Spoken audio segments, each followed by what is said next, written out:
El mensaje de hoy es una especie de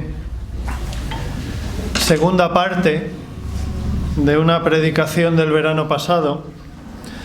No pasa nada si no estuviste o no te acuerdas de lo que dije, porque hoy voy a decir cosas diferentes.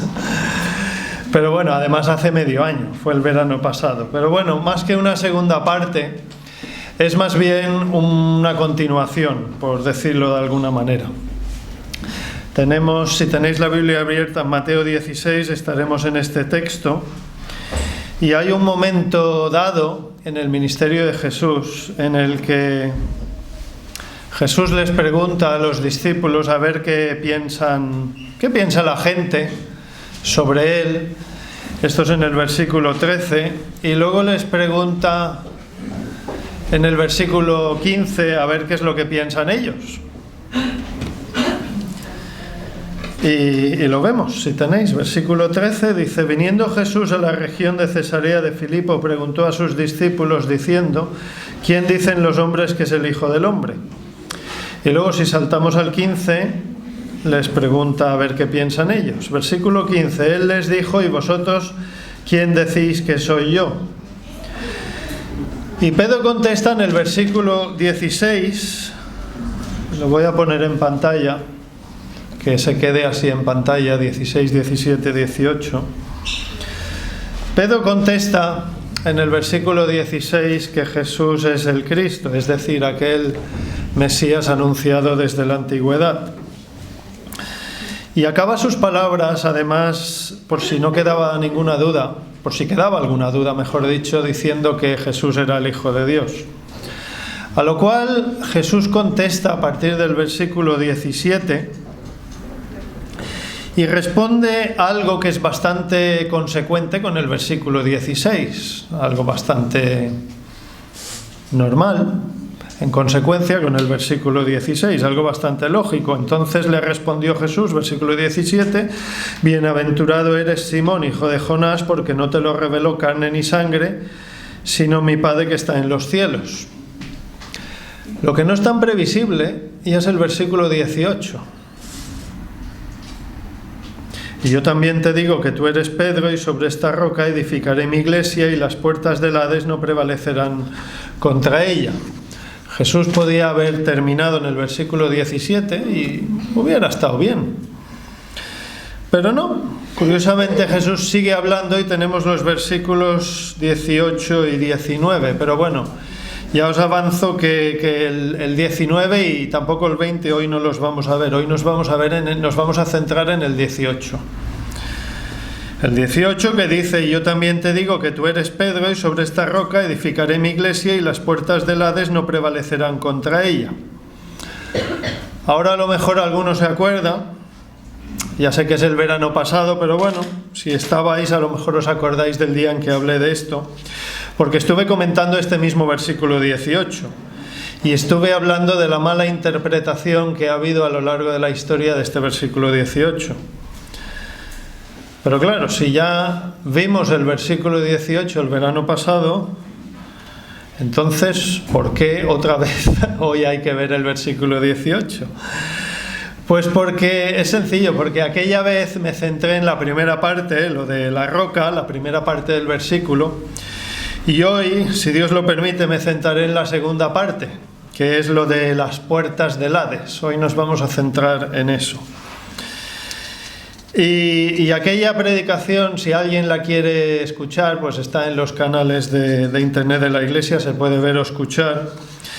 Pero estuve diciendo, lo quiero resumir en 5 minutitos, que este es uno de los pasajes más manipulados de la Biblia, hasta tal punto que una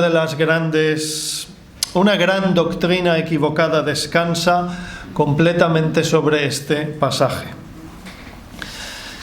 Después del versículo 17, después de Jesús decir lo que dice en el versículo 17, Jesús dice el versículo 18. Y es como un añadido. Si os fijáis, el 18 dice: y yo también te digo que... O sea que aparte de lo anterior, aparte del versículo 17, Pedro también tenía que saber una serie de cosas. Y si os fijáis bien, son 3. En el versículo 18 hay 3 cosas. ¿Y cuáles son? La primera es que él, el que está escuchando, es Pedro, a modo de testigo, ¿no? El que está escuchando. La segunda cosa es que sobre esta roca Jesús edificará su iglesia. Y la tercera es la parte final. Las puertas del Hades no prevalecerán contra ella. Esas son las tres cosas que tenemos en este versículo 18. Y es verdad que no quiero repetir lo de la predicación anterior, pero sí que necesito dar un poquito de introducción a modo de resumen breve, porque durante muchísimos siglos este pasaje se ha manipulado. Y se ha manipulado para hacer ver que estas palabras de Jesús sostenían la idea de que Jesús iba a construir toda la iglesia a lo largo de la historia sobre la base de Pedro, sobre la persona de Pedro. Lo que pasa es que se da la circunstancia de que Jesús aquí hace un juego de palabras con el nombre que le había puesto a Simón. Simón era su nombre de nacimiento, Simón Pedro, y la palabra roca. En el griego original del texto bíblico ambas palabras son prácticamente iguales. Una es Petros y la otra es Petra. Es un juego de palabras. Si tenéis una Reina Valera del 60 en la mano, fijaos, porque depende de la editorial, algunas ponen un numerito, algunas ponen una letrita, y normalmente va referenciado abajo de la página. En las Biblias más antiguas, en las Biblias más modernas, viene justo debajo del versículo, y pone pues que una es Petros y la otra es Petra. Es la aclaración dentro de la misma Reina Valera del 60. Los traductores tuvieron pues el detalle de ponernos esta traducción del griego para que viéramos que es un juego de palabras. ¿Qué es lo que pasa? Lo que pasa es que la doctrina de la existencia del papado surge precisamente de este versículo. Algunos quieren entender, en base a este texto, que la cabeza de la estructura jerarquizada de la Iglesia oficial es el Papa de Roma, como enésimo sucesor del apóstol Pedro, a modo de líder supremo de la Iglesia en la tierra. Y esa creencia, esa doctrina no surgió de un día para otro, ni muchísimo menos. Es algo que comenzó muy gradualmente tras la caída del Imperio Romano político-militar. Y está documentado que el primer obispo de la ciudad de Roma que se situó a sí mismo, que se posicionó a sí mismo por encima de todos los demás líderes regionales, fue un tal Bonifacio III en el año 606. A partir de ahí empezó un proceso muy gradual durante ese largo periodo de tiempo que hoy en día conocemos como la Edad Media, y ahí hubo una acumulación de poder hasta que eso desemboca en los tiempos de la Reforma. Y si bien en tiempos de la Reforma, en el siglo XVI, mucha gente denunció este desfase, que no cuadra lo que estaban viendo con sus ojos y lo que decía la palabra de Dios, no fueron ni muchísimo menos los únicos. Durante todo ese largo periodo de tiempo que es la Edad Media, bueno, hoy lo conocemos como la Edad Media, montones de cristianos se rebelaron contra esa mala interpretación de Mateo 16-18, que situaba a Pedro y a todos sus supuestos sucesores como liderazgo supremo, unipersonal y autoritario de la Iglesia. Y bueno, ya está, finalizando resumen, que la solución no tiene mayor secreto. La roca es Cristo mismo. La roca es Cristo, la roca no es Pedro. Que Dios sea la roca es una cuestión que se repite de tapa a tapa en la Biblia. Y os voy a leer, no hace falta que los busquéis, os voy a leer algunos ejemplos. Segundo de Samuel 22:2, Jehová es mi roca y mi fortaleza. Segundo de Samuel 22:32, porque ¿quién es Dios sino solo Jehová? ¿Y qué roca hay fuera de nuestro Dios? Segundo de Samuel 22:47, viva Jehová y bendita sea mi roca, y engrandecido sea el Dios de mi salvación. Salmo 18:2, Jehová roca mía y castillo mío y mi libertador. Salmo 19:14, oh Jehová roca mía y redentor mío. Salmo 28:1, a ti clamaré, oh Jehová roca mía. Salmo 31, en ti, oh Jehová, he confiado, sé tú mi roca fuerte. Salmo 94, 22, mas Jehová me ha sido por refugio y mi Dios por roca de mi confianza. Salmo 95, 1, venid, aclamemos alegremente a Jehová, cantemos con júbilo a la roca de nuestra salvación. Salmo 144, bendito sea Jehová mi roca, y muchísimos más. Pero muchísimos más. De todas formas, el propio apóstol Pedro, sobre el que parecía que recaía todo eso, en su primera carta hacia el final de la Biblia, va totalmente al grano con este tema. Y yo supongo que es para despejar cualquier duda, que quede claro que él no es la roca, él dice quién es la roca. Primera carta de Pedro, capítulo 2, versículo 3. Dice, escribe Pedro, si es que habéis gustado la benignidad del Señor, acercándoos a Él, o sea, a Cristo, piedra viva, desechada ciertamente por los hombres, mas para Dios escogida y preciosa, vosotros también como piedras vivas sed edificados como casa espiritual y sacerdocio santo, para ofrecer sacrificios espirituales aceptables a Dios por medio de Jesucristo. Por lo cual también contiene la Escritura, he aquí pongo en Sión la principal piedra del ángulo, escogida, preciosa, y el que creyere en él no será avergonzado. Para vosotros, pues, los que creéis, él es precioso. Pero para los que no creen, la piedra que los edificadores desecharon ha venido a ser la cabeza del ángulo, y piedra de tropiezo y roca que hace caer. Todo el pasaje se refiere al Señor Jesucristo. Y el apóstol Pablo también saca a relucir el tema en la carta a los Efesios, y en el capítulo 2 es muy interesante porque hace como una especie de analogía de los creyentes edificando la iglesia, hace un símil de una construcción, de un edificio, y es la iglesia sobre Jesucristo como la principal piedra sobre la que descansa todo. Lo voy a leer, Efesios 2:19. Así que ya no sois extranjeros ni advenedizos, sino conciudadanos de los santos y miembros de la familia de Dios, edificados sobre el fundamento de los apóstoles y los profetas, siendo la principal piedra del ángulo Jesucristo mismo, siendo la principal piedra del ángulo Jesucristo mismo, en quien todo el edificio bien coordinado va creciendo para ser un templo santo en el Señor, en quien vosotros también sois juntamente edificados para morada de Dios en el Espíritu. ¿Se entiende, verdad? Usando el símil del edificio, la comparación del edificio, el cimiento de la iglesia, la base, es Cristo mismo. El fundamento, la base, el cimiento es la persona del Señor Jesucristo. Y el apóstol Pablo lo deja claro como el agua en 1 Corintios 10:4, que dice, y todos bebieron la misma bebida espiritual porque bebían de la roca espiritual que los seguía, y la roca era Cristo. Vamos, que más claro agua. Cristo es la roca porque simboliza un cimiento sólido y estable. Incluso unos 700 años antes de Cristo, el profeta Isaías habló en los mismos términos. Isaías 28:16, por tanto Jehová el Señor dice así, he aquí yo he puesto en Sión por fundamento una piedra, piedra probada, angular, preciosa, de cimiento estable. Bueno, repito, si alguien quiere escuchar aquella predicación, pues está en los canales de internet de la iglesia. Pero bueno, vamos con lo de hoy. La parte final del versículo 18. Y yo también te digo que tú eres Pedro y sobre esta roca edificaré mi iglesia, ¿vale? Esto lo hemos visto. Y ahora viene lo siguiente, y las puertas del Hades no prevalecerán contra ella.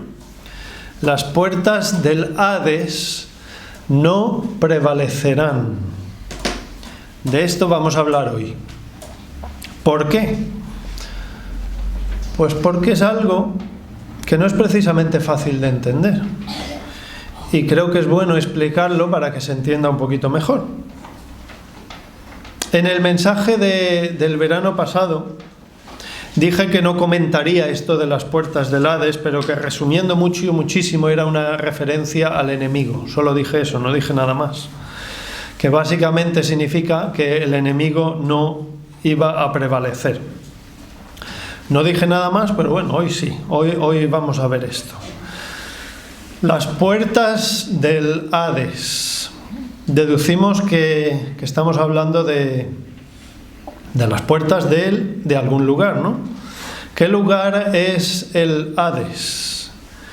Si tenéis una Reina Valera del 60 de las más antiguas, de las más clásicas, veréis que después de Apocalipsis 22, al final de la Biblia, vienen 4 páginas adicionales de explicación. Algunas Biblias modernas ya no lo llevan, pero durante 50 o 60 años prácticamente todas las Reina Valera del 60 lo llevaban.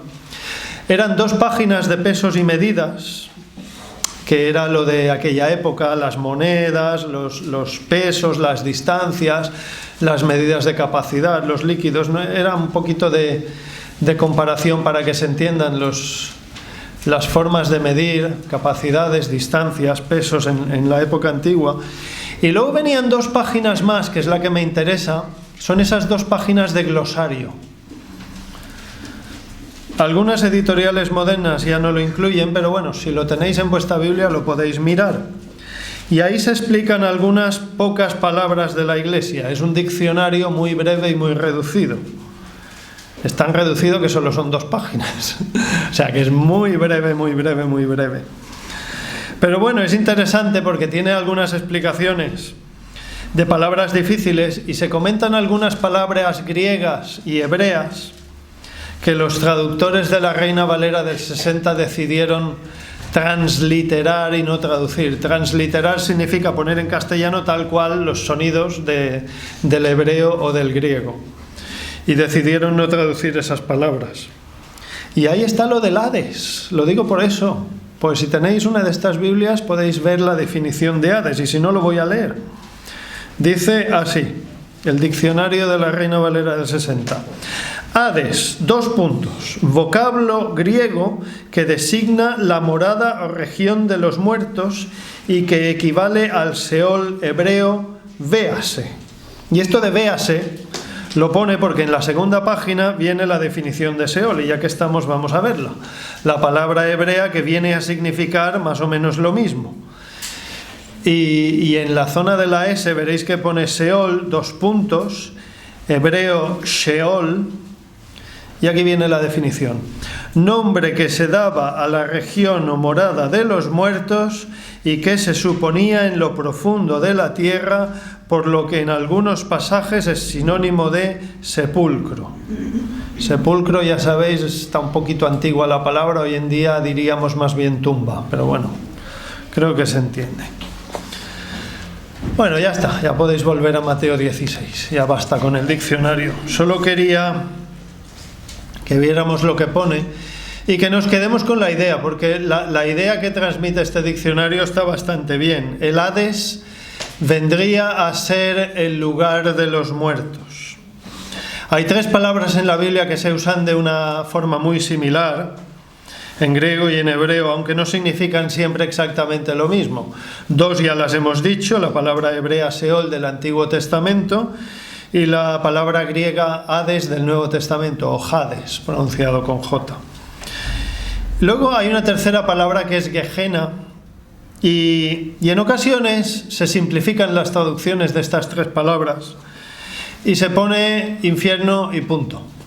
Siempre se traduce como infierno en algunas Biblias y ya está. Pero bueno, hay matices y por eso me gusta la Reina Valera del 60, porque nos pone las palabras originales y hay algunos matices y no siempre es tan simple como infierno. Además, para complicar la cosa, tenemos en Apocalipsis algo llamado el lago de fuego, y luego hay unas citas del apóstol Judas a prisiones eternas y fuego eterno. No lo vamos a comentar porque no es el objetivo de hoy, pero bueno, también es verdad que en Lucas capítulo 16 hay una expresión muy relacionada, pero en el otro sentido, que solo sale una vez en toda la Biblia, que es el seno de Abraham. Pero bueno, sería muy muy complejo ahora ir explicando estas palabras, cada una, el contexto, lo que significa tal. No es el objetivo de hoy, solo quiero que nos centremos en el Hades, nada más. Y si bien como generalización el Hades se puede conocer, se puede entender como ese lugar que comúnmente conocemos como el infierno en castellano, en este caso, en este pasaje que estamos viendo hoy, para ser lo más ajustados posible al contexto, vamos a quedarnos solo con la idea de la muerte en sí misma. Vamos a quedarnos con esta idea. De todas formas, es coherente porque en aquella predicación del verano pasado dije que, lo único que dije, que el Hades aquí venía a ser el enemigo. Y el apóstol Pablo en 1 Corintios 15:26 dice: y el postrer enemigo que será destruido es la muerte. El postrer enemigo que será destruido es la muerte. Por lo tanto, es correcto, bíblicamente hablando, decir que la muerte es un enemigo. Por lo tanto, vamos a asumirlo así por ahora. Y es más, en Apocalipsis 20, el apóstol Juan asocia ambas cosas, la muerte y el Hades, y habla de ellas conjuntamente como si fueran lo mismo o prácticamente lo mismo. Lo voy a leer, no hace falta que lo busquéis. Apocalipsis 20, 13 y 14 dice: y el mar entregó los muertos que había en él, y la muerte y el Hades entregaron los muertos que había en ellos, y fueron juzgados cada uno según sus obras. Y la muerte y el Hades fueron lanzados al lago de fuego. Esta es la muerte segunda. Bien, no sigo porque ya lo he dicho, no es el tema de hoy entrar en lo que significan estas definiciones en profundidad, pero que nos quedemos con la idea de que el Hades es una representación de la muerte, porque la expresión las puertas del Hades es un simbolismo, ahora lo vamos a ver. Y puesto que estamos hablando de las puertas de la muerte, tiene que ser simbólico, porque asumiendo la literalidad, la muerte en sí misma, es decir, el día y en el momento en que uno da su último aliento, ahí no tiene por qué haber una puerta literal, tal cual. Está claro que es lenguaje simbólico. Cuando uno llega a la muerte no hay una puerta, un elemento de madera, un elemento metálico con bisagras, una maneta que se abre, se cierra. Pero es un simbolismo que significa pasar una puerta, transición, pasar de un lugar al otro. Cuando hay una muerte hay un pasar de un lugar al otro, un pasar de un estado al otro. Y eso es lo que significa el simbolismo de la puerta asociado a la muerte. De todas formas, tampoco tendría que chocarnos tanto este lenguaje, porque Jesús, en los muchos simbolismos que se aplica a sí mismo durante su vida, para ilustrar la realidad de quién era: yo soy el pan de vida, yo soy la luz del mundo, yo soy la vid verdadera. Entre todas esas comparaciones hay una en la que Jesús se compara a una puerta. Lo tenemos en Juan capítulo 10, que precisamente fue la lectura que tuvimos el domingo pasado y sobre la base que se asentaba el mensaje de nuestro hermano José Manuel. Volvemos a las puertas del Hades. Si uno busca en redes sociales, YouTube, otras redes sociales, veréis que hay un montón de vídeos de gente que se graba, posts, vídeos de gente que se graba en un lugar geográfico concreto llamado las puertas del Hades, en el territorio de Israel. Pues resulta que hay un lugar al norte del Estado de Israel de hoy en día, que hay una cueva a la que se la conoce como las puertas del Hades. ¿Dónde estaban Jesús y sus discípulos en la lectura esta? ¿Dónde estaban? Lo tenemos en el versículo 13. Si tenéis la Biblia abierta, podéis ver en el versículo 13 dónde estaban. Lo dice nada más empezar. Estaban en una región llamada Cesarea de Filipo. ¿Dónde es Cesarea de Filipo? Pues he puesto un mapa. Es el mapa común que tenéis la mayoría de vosotros. Atrás no sé si se ve, pero bueno, en la Biblia la mayoría tenéis estos mapas. Abajo está Judea y arriba está Samaria en medio y arriba está Galilea. Y si os fijáis arriba del todo, esa zona donde hay rayitas, pone Cesarea de Filipo, casi arriba del todo. Pero atención, había dos Cesareas. Una, la más importante, que es la conocida como Cesarea Marítima, la veis ahí abajo en la parte de Judea, arriba del todo, más o menos a la mitad del mapa. Esa es la Cesarea Marítima, es una ciudad costera mencionada 15 veces en la Biblia. Pero hay otra, menos importante, solo mencionada 2 veces en la Biblia, que es Cesarea de Filipo, que es una población que no era muy grande. Luego creció siglo II, siglo III, se hizo más grande, pero en tiempos de Jesús no era muy grande. Y estaba a unos 40 kilómetros más al norte del mar de Galilea y unos 45 kilómetros tierra adentro desde el mar. ¿Y qué lugar era Cesarea de Filipo? Pues Felipe, el hijo del rey Herodes el Grande, cuando empezó a gobernar en esa región, le cambió el nombre a la ciudad que antiguamente era Panias, que significaba santuario de pan, a Cesarea de Filipo. ¿En honor a quién? Pues a sí mismo y a César Augusto. En un nombre fusionó pues 2 nombres, César Augusto y él mismo. Y si os gusta mirar en Google Maps, podéis buscar la ciudad. Hay ruinas, no está habitado hoy en día. Bueno, hay algunos edificios, pero básicamente es una zona de visita de ruinas históricas. Y al norte de lo que son la zona de ruinas, hay un antiguo enclave de culto pagano a uno de los muchos dioses de la mitología griega. Y bueno, seguramente reconvertido de las zonas paganas de culto a Baal de los antiguos cananeos. Y se dice que en esa cueva se sacrificaban personas a los dioses en tiempos antiguos. Y he puesto la cueva para que se vea. Esta es la cueva de cerca y esta es de un poquito más lejos, con turistas y con restos de construcciones. Es una zona turística y la visitan turistas. Y bueno, lo quito. Lo veréis bastante en redes sociales. La gente se filma a sí misma que está en las puertas del Hades, y esa cueva se la llama las puertas del Hades. Hay que decir que antiguamente la gente le tenía miedo a las cuevas. Se consideraban entradas al inframundo, a las regiones de los muertos, y la gente le daba miedo, superstición, todo el tema de cuevas. Se asociaban a los muertos y eso pues no gustaba. Y tampoco hay que irse muy lejos, Siglo XIX, aquí en Mallorca, Manacor, las cuevas del Drac, las más famosas de la isla, eran perfectamente conocidas en el siglo XIX. La boca de entrada de las cuevas, todo el mundo sabía dónde estaba, pero nadie entraba. La gente no entraba por miedo.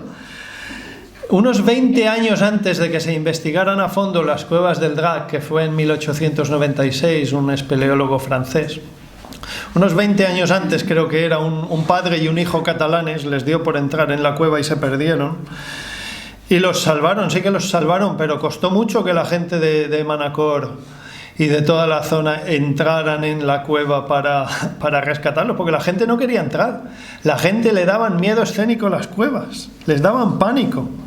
Y solo ha sido con la llegada del siglo XX que más o menos se ha ido perdiendo este miedo a las cuevas, a las grandes cuevas subterráneas.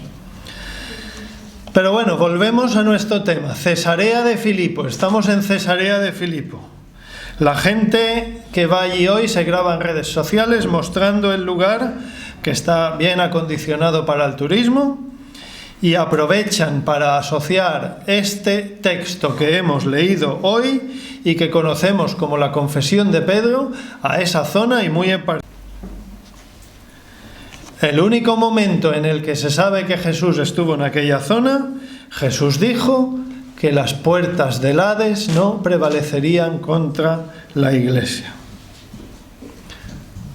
Entonces, teniendo en cuenta que estamos en un destacado enclave de culto pagano, y Jesús dice lo que dice, pues la pregunta es obvia. ¿Hay que asociar la frase sobre las puertas del Hades al paganismo? Dicho de otro modo, ¿debemos asumir que Jesús aprovechó la ocasión de estar en una zona muy destacada de paganismo históricamente para decir que las puertas del Hades no prevalecerían contra la Iglesia? Pues muchos creen que sí, muchos piensan que sí. Y claro, siendo el paganismo y la adoración de dioses falsos en esencia una cultura de la muerte, del Hades, pues sí, se deduce que el paganismo, que eso es lo que significaba la frase, que el paganismo no iba a prevalecer contra la Iglesia, porque el paganismo y la adoración de dioses falsos es la cultura de la muerte en el fondo. Por una parte porque el tema de los sacrificios era muy habitual, había muertes de por medio, ya sean animales o personas, y por otra, más importante aún, muchísimo más importante aún, porque todo el rollo pagano al final desemboca en el infierno y en la perdición, que es la muerte verdadera. Una interpretación de estas palabras de Jesús, precisamente porque fueron dichas en este lugar, es que el paganismo no prevalecería contra la Iglesia. El paganismo, la adoración de dioses falsos, imperaba en todo el planeta, excepto en las regiones, la región casi que conocía la palabra de Dios, que en aquella época era básicamente el pueblo judío. Echando una mirada atrás a la historia, ¿pudo el paganismo europeo frenar la expansión de la Iglesia? ¿Pudo el paganismo americano frenar la expansión de la Iglesia? ¿Pudo el paganismo africano frenar la expansión de la Iglesia? Y Asia lo mismo. ¿Pudo el paganismo asiático frenar la expansión de la Iglesia? Yo creo que es innecesario contestar. Es obvio que no. La Iglesia creció y creció y creció con el paso del tiempo y se expandió sobre toda la faz de la tierra. El Evangelio del Señor Jesucristo ha sido predicado en todo el mundo y sigue siendo predicado hoy en todo el planeta. En algunas zonas más, en algunas zonas menos. ¿Qué ha sucedido? Basta echar la mirada atrás, ¿no? El paganismo no ha prevalecido contra la Iglesia.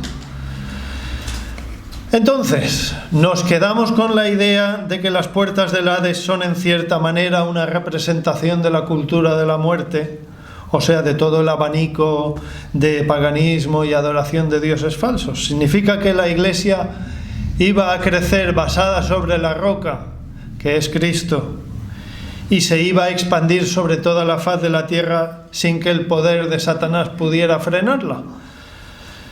Puesto que el reino de Dios se había acercado y puesto que Jesucristo reina en victoria, pues sí, en parte sí. En parte sí, todo lo que he dicho es correcto. Además, la historia lo corrobora, tampoco es ciencia profunda. El paganismo, que dominaba todas las culturas del planeta, tuvo que ir cediendo paso a la Iglesia del Señor Jesucristo. Es un hecho. El primer gran ejemplo es la legalización del cristianismo en Europa. Alrededor de más o menos el año 312, el emperador Constantino adoptó el cristianismo. En el año 313, el edicto de Milán legitimó la cristiandad en el Imperio Romano. En el año 325, el primer concilio de Nicea, se consolidó el cristianismo. Y un poquito más adelante, en el 380, el emperador Teodosio hizo del cristianismo la religión oficial del imperio. Y luego, 12 años después, mediante un edicto en el año 392, el mismo emperador Teodosio prohibía los cultos paganos. Yo no sé si se sabe con mucha certeza o no, pero bueno, se dice que fue un 8 de noviembre del año 392 en que Teodosio prohibió totalmente el paganismo y impuso el cristianismo en todos los territorios bajo dominio romano. Vamos, resumiendo, que el paganismo no prevaleció. el cristianismo seguiría expandiéndose más y más, llegaría, por ejemplo, a las Islas Británicas, a Irlanda y a otros tantos sitios con el paso del tiempo. Y digo lo de Irlanda porque es curioso, porque la fiesta nacional de Irlanda, supongo que muchos sabéis, es San Patricio, y realmente la celebración de San Patricio no es más que celebrar la llegada del cristianismo en el siglo V a Irlanda. Esa es la base de la celebración. Vale, antes he preguntado, ¿nos quedamos con la idea de que las puertas del Hades son en cierta manera una representación de la cultura de la muerte, de todo ese abanico de prácticas paganas y adoración a dioses falsos? Y he contestado que en parte que sí. Pero he dicho en parte porque hay algo más que es importante saber. Esta cueva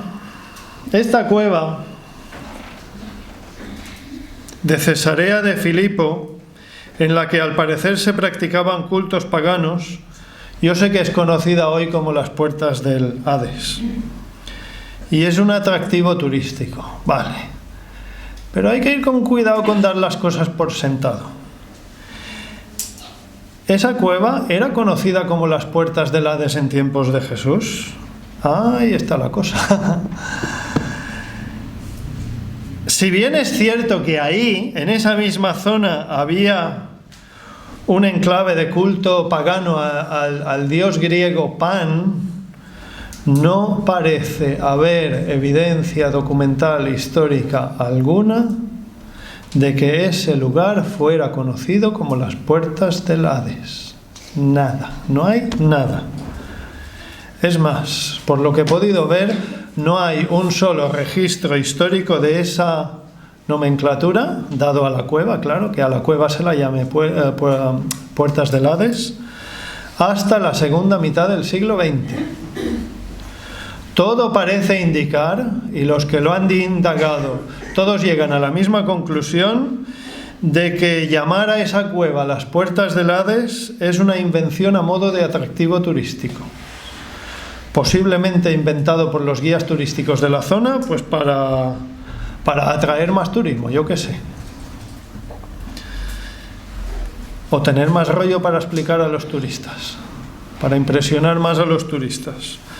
Vamos, resumiendo, que nos entendamos, que esa cueva fuera conocida en tiempos antiguos, en los tiempos de Jesús, como las puertas del Hades, posiblemente no sea tal, posiblemente sea una invención de los últimos 50 años para incrementar el turismo, nada más.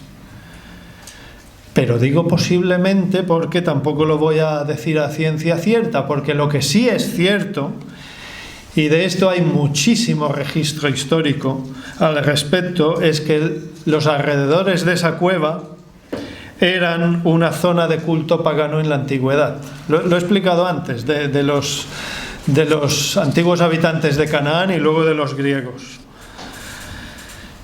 Es más, toda la zona del norte de Israel y el sur del Líbano, pero en el interior, lejos del mar Mediterráneo, era una zona de muchísimo culto pagano en la antigüedad. Voy a poner el mapa de nuevo. Cesarea de Filipo está en la parte de abajo de una gran montaña. Si os fijáis, yo no sé si se ve, los que podáis verlo, veis Cesarea de Filipo, justo encima hay un triangulito y pone Monte Hermón. La cima del Monte Hermón está a escasos 25 kilómetros de Cesarea de Filipo. Cesarea de Filipo está en la base de la montaña. Esa montaña es región de Israel hoy en día. La cima no, la cima era de Siria, pero hace 2 meses, en diciembre, con la caída del régimen sirio, Israel aprovechó para coger la cima de la montaña. Ahora la cima ya es suya. Está a 2.800 metros la cima. Lo digo porque el monte Hermón, todos los alrededores de esa montaña, está llena de restos históricos de culto a Baal, de paganismo, templos paganos de fenicios y de cananeos. Tanto es así, tan exagerado era, que incluso en la Biblia lo tenemos, Jueces capítulo 3, versículo 3. No hace falta que lo busquéis, solo lo voy a leer. Vais a ver lo que dice. Jueces 3:3. Dice: los 5 príncipes de los filisteos, todos los cananeos, los sidonios y los heveos que habitaban en el monte Líbano, desde el monte de Baal Hermón hasta llegar a Hamat. Desde el monte de Baal Hermón, es decir, el monte Hermón, ya lo llamaban el monte Baal Hermón. Tanta importancia tenía en el culto pagano. Y bueno, también es verdad que hablando del culto de la muerte, si es que hubo alguna vez sacrificios humanos en ese lugar, en esa cueva, pues posiblemente fue muchos siglos antes de Jesús, también hay que decirlo. Toda esa zona fue conquistada por los griegos unos 300 años antes de Cristo y estuvo luego varios siglos más bajo dominio romano. Y en aquellos tiempos ni los griegos ni los romanos hacían eso de sacrificios humanos. Eso ya había quedado atrás. Se había dejado atrás varios siglos antes. Se consideraba una barbaridad. Y más porque todo el elenco de los dioses griegos del Olimpo se les caracterizaba por atributos humanos. Por eso, entre los griegos se consideraba una especie de ofensa, una especie de afrenta, eso de sacrificar humanos porque eran supuestamente iguales que similares a los dioses. Por lo tanto, no se hacía. Eso no se hacía ahí en tiempos de Jesús. Bueno, conclusión, a lo que vamos. ¿Era conocida la cueva como templo de puertas del Hades, sí o no? ¿Echaban a personas a esa cueva para aplacar la ira de los dioses, sí o no? Pues con los registros históricos que hay, yo no lo puedo afirmar, no se puede afirmar, pero bueno, tampoco lo voy a desmentir. Y ya lo he dicho, en los alrededores del monte Hermón había muchísimo culto pagano desde muchos siglos atrás, desde tiempo de los cananeos. Y aunque esa cueva fuera o no fuera lo que se dice hoy en día, eso no cambia, y esto sí que es importante, ahora sí prestad atención, eso no cambia que Jesús dijo lo que dijo en esa zona, en una de las zonas de más paganismo de Oriente Medio. Y eso valida todo lo que he dicho durante los últimos 15 minutos. Sobre el paganismo no pudiendo frenar el avance del Evangelio. Eso sí, todo eso sí. De todas formas, si queréis mirar, lo podéis mirar en casa, el pasaje paralelo al que hemos leído hoy en Marcos, queda bastante claro que esta conversación entre Jesús y sus discípulos tuvo lugar en los caminos de la zona, no en una zona concreta, sino en los caminos. Dice Marcos 8:27, salieron Jesús y sus discípulos por las aldeas de Cesarea de Filipo, o sea, por los alrededores, por los pueblitos de por allí. Punto y seguido. Y en el camino preguntó a sus discípulos, bla, bla, bla, y tiene lugar la conversación. ¿Dónde tuvo lugar la conversación? En el camino. Por lo tanto, ¿posibilidades de que la conversación tuvo lugar en la cueva? Pues pocas o muy pocas o ninguna. Pero bueno, que sí que era la zona esa, eso sí. Bueno, volvemos al tema, porque no me quiero alargar mucho. Si vamos con este significado, que las puertas del Hades son un elemento análogo, precursor de la cultura de la muerte, o sea, del paganismo que da la espalda a Dios, y que ese paganismo no iba a prevalecer ante la expansión del Evangelio, pues ya lo he dicho antes, esto es un hecho histórico y la historia lo corrobora. Ninguna acción a lo largo de los siglos ha podido frenar la predicación del Evangelio del Señor Jesucristo. Quizá de forma momentánea sí, en lugares concretos sí, pero en líneas generales no. Porque si hablamos de la cultura de la muerte, intentando frenar el avance del Evangelio, pues no nos queda más remedio que hablar de la Inquisición, por ejemplo, y de tantas otras persecuciones, injusticias, encarcelaciones, que no han frenado el avance del Evangelio. Las persecuciones ya se daban en el primer siglo, lo tenemos en la Biblia, 2 de Corintios capítulo 11. El apóstol Pablo habla sobre sí mismo, 2 de Corintios 11. en azotes sin número, en cárceles más, en peligros de muerte muchas veces. De los judíos 5 veces he recibido 40 azotes menos 1. 3 veces he sido azotado con varas, 1 vez apedreado. 3 veces he padecido naufragio.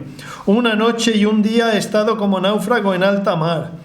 En caminos muchas veces, en peligros de ríos, peligros de ladrones, peligros de los de mi nación, peligros de los gentiles, peligros en la ciudad, peligros en el desierto, peligros en el mar, peligros entre falsos hermanos, en trabajo y fatiga, en muchos desvelos, en hambre y sed, en muchos ayunos, en frío y en desnudez. Todo eso lo dice el apóstol Pablo sobre sí mismo. ¿Y cuál es la conclusión? Que todo eso no pudo frenar el avance del Evangelio. Y así durante siglos después. Por tanto, vamos a nuestro texto. Las puertas del Hades, ¿en qué quedamos? Puede significar que el paganismo, o sea, el rechazo a Dios, la adoración de dioses falsos, ¿no iba a ser freno para la Iglesia? Pues sí, así es. Y también es un hecho que Jesús dijo lo que dijo en una zona de muy amplia tradición pagana, eso es un hecho. Pero esto no es todo. Las puertas del Hades significan esto, sí, está bien, pero significan algo más profundo. Antes he dicho que para traducir correctamente a nuestro idioma el griego Hades de este pasaje, según el contexto, que lo suyo era entenderlo como la muerte misma, y las puertas del Hades como un simbolismo que más o menos viene a significar la transición a la muerte. Vamos a darle una vuelta de tuerca a esto. A ver si veis por dónde voy. Jesús estaba diciendo que la muerte no prevalecerá contra la Iglesia, que la muerte no puede con la Iglesia, ¿vale? Que la muerte no puede frenar a la Iglesia, ¿vale? En otras palabras, Jesús está diciendo que la muerte no tiene poder sobre la Iglesia. ¿Tiene sentido?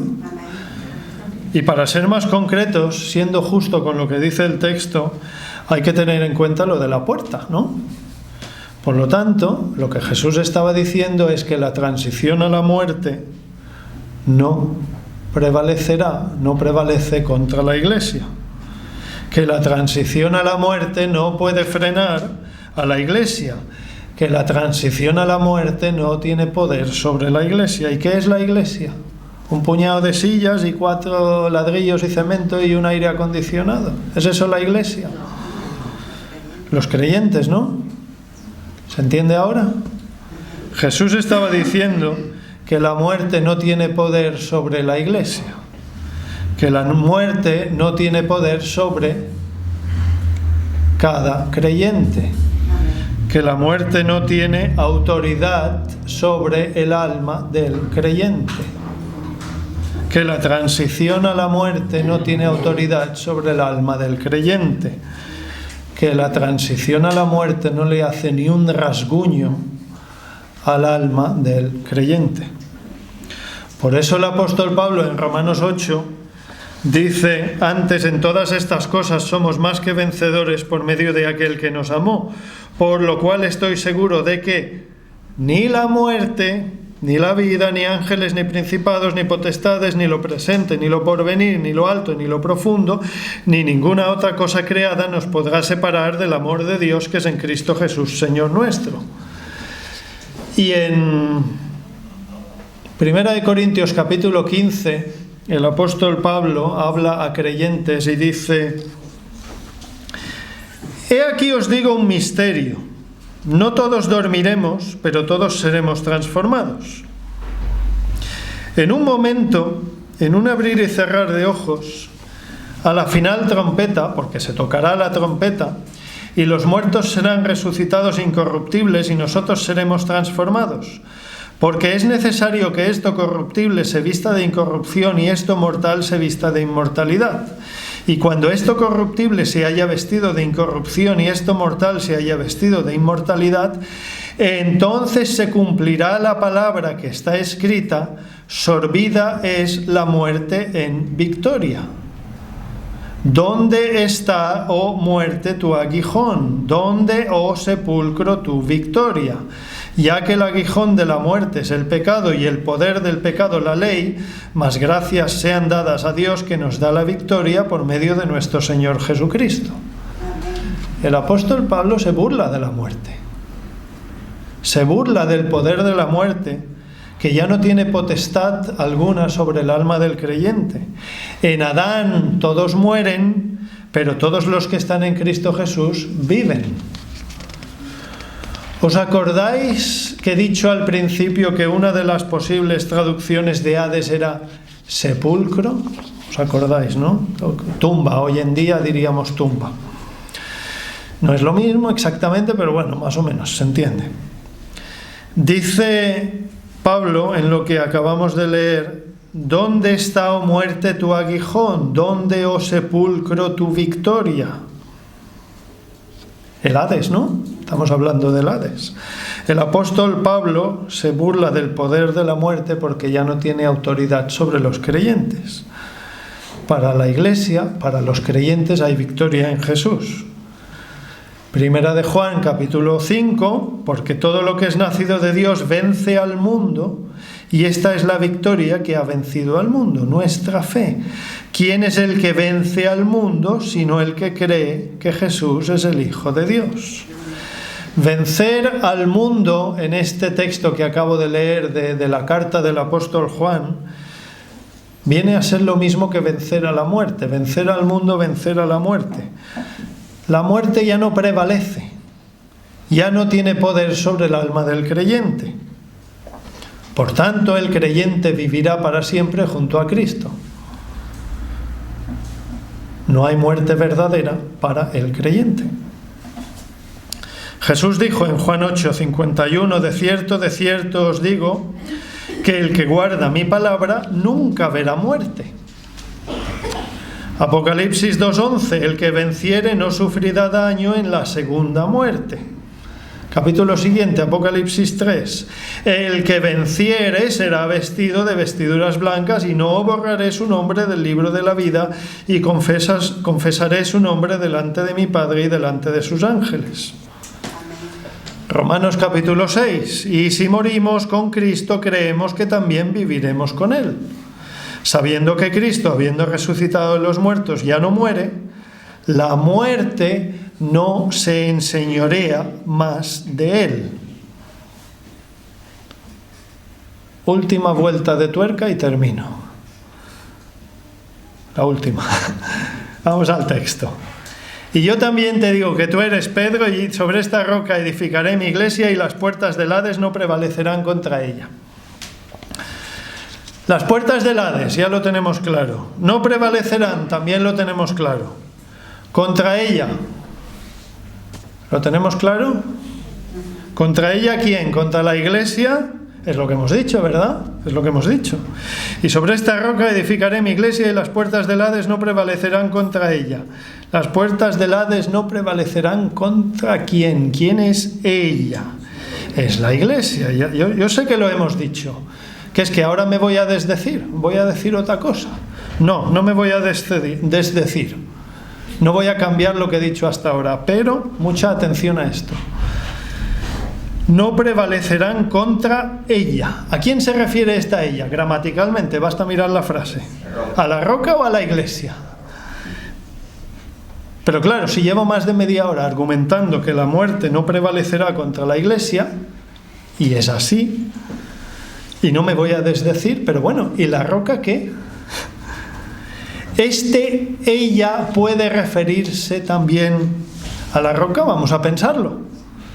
Cristo venció a la muerte, y la venció paradójicamente con su propia muerte. Jesús dijo en Lucas 11:22, hablando del poder de Satanás en este mundo: pero cuando viene otro más fuerte que él y le vence, le quita todas sus armas. le quita todas sus armas. Jesús le quitó las armas a Satanás. Le quitó el poder de usar la muerte contra las personas. Hebreos 2:14 dice: así que, por cuanto los hijos participaron de carne y sangre, él también participó de lo mismo. Atención a esto: para destruir por medio de la muerte al que tenía el imperio de la muerte, esto es, al diablo, y librar a todos los que, esto es la Iglesia, atención que es la Iglesia, y librar a todos los que, por el temor de la muerte, estaban durante toda la vida sujetos a servidumbre, la Iglesia. Pero bueno, vamos con el tema que estoy explicando ahora. La muerte no podía retener a Cristo la roca. Las puertas del Hades, o sea, la transición a la muerte, no prevaleció contra Cristo la roca. Hechos 2:22. Jesús Nazareno, varón aprobado por Dios, y sigue, y en el 24 dice: al cual Dios levantó, sueltos los dolores de la muerte, por cuanto era imposible que fuese retenido por ella. Era imposible que fuese retenido por ella. Considerando el simbolismo de las puertas como una transición, las puertas del Hades no lo pudieron retener. Cristo tenía el poder para entrar y salir por las puertas del Hades. Por supuesto que este texto que estamos viendo hoy se refiere también a Cristo. Por supuesto que las puertas del Hades no prevalecerían contra la persona de Jesús. Dice precisamente Jesús en Juan capítulo 10, el texto del domingo pasado: por eso me ama el Padre, porque yo pongo mi vida para volverla a tomar. Nadie me la quita, sino que yo de mí mismo la pongo. Y atención lo que dice Jesús: tengo poder para ponerla y tengo poder para volverla a tomar. Cristo tenía poder para pasar por las puertas del Hades, en un sentido y en el otro, porque la muerte no le podía retener, porque la transición a la muerte y desde la muerte estaba en su mano. Las puertas del Hades estaban en su mano. Si me queréis acompañar a Apocalipsis capítulo 1, voy a leer del 12 al 18. Vais a ver por qué lo leo. Acabo de decir que las puertas del Hades estaban en las manos de Jesús, ¿no? Apocalipsis 1 del 12 al 18. Hay una descripción muy bonita, muy gloriosa del Señor Jesucristo como vencedor.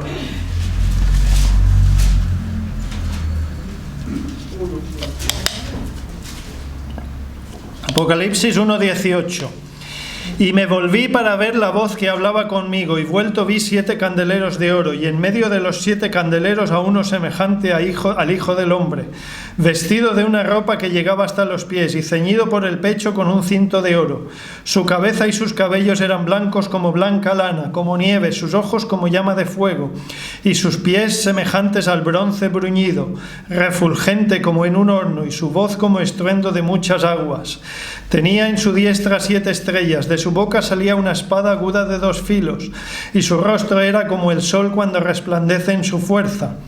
Cuando le vi, caí como muerto a sus pies, y él puso su diestra sobre mí, diciéndome: no temas, yo soy el primero y el último, el que vivo y estuve muerto, mas he aquí que vivo por los siglos de los siglos. Amén. Y aquí no acaba. ¿Qué dice? Y tengo las llaves de la muerte y del Hades. Que he dicho antes que Cristo tenía el Hades en su mano, estaba en su mano. Las puertas del Hades estaban en su mano. Cristo tiene, aquí nos habla de un simbolismo de llaves. Y las llaves evidentemente son un simbolismo, pero significan que lo tiene bajo su control, bajo su autoridad. Que por cierto, en este pasaje otra vez la muerte y el Hades van juntas. Teniendo en cuenta que Cristo tiene las llaves del Hades, volvemos a Mateo 16.